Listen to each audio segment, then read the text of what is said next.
ఈరోజు పండుగ వాతావరణంలో ఆదోని మార్కెట్ యార్డ్ చైర్మన్ ప్రమాణ స్వీకారం జరిగింది.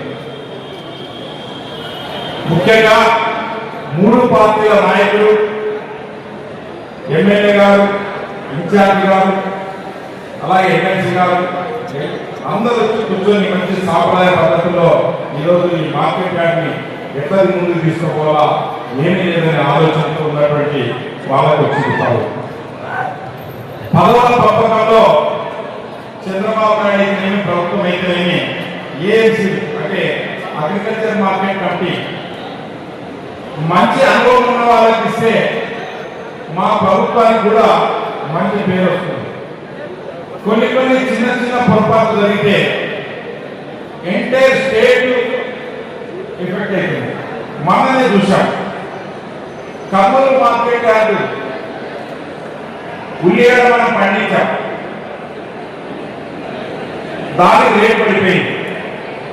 మహారాష్ట్ర నుంచి గడ్డ రావచ్చు, లేక రైతులు ఎక్కువ పంట పండించచ్చు, దానికి డిమాండ్ ఎక్స్పోర్ట్ ఇంపోర్ట్ వల్ల దానికి ఎప్పుడైతే ఉల్లిగడ్డ రేటు పడిపోయిందో ప్రభుత్వ అధికారులు లేకుంటే మనలాంటి ప్రజాప్రతినిధులు సీఎం గారు దృష్టి తీసుకొస్తే అయ్యా రైతులకు 200 క్వింటల్ వస్తే వాడేమి అంటే కూలీలు కూడా కాదు, ట్రాన్స్పోర్ట్ కాదు, కాబట్టి కలెక్టర్ వారికి 1200 రూపాయలు ఇవ్వండి గడ్డకు ఉల్లిగడ్డకు అని చెప్పారు.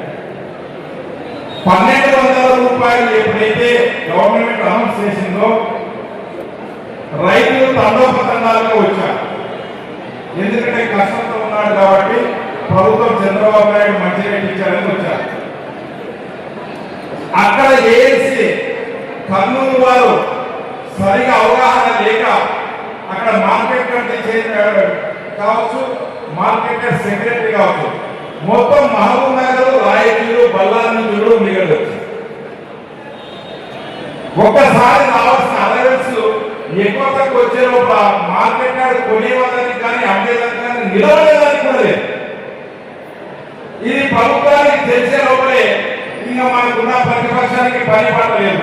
అయ్యే ఉల్లిగడ్డ కొనేటువంటి లేదు అంటే 200 రూపాయలు వేయకుండా 1200 రూపాయలు ఇస్తారనే లోపల ఎవరైనా రాయచూరైనా బళ్ళారైనా ఎవరైనా ఇది కనుక్కునే శక్తి మార్కెట్ యార్డ్ చైర్మన్ కానీ మార్కెట్ యార్డ్ సెక్రటరీ కూడా.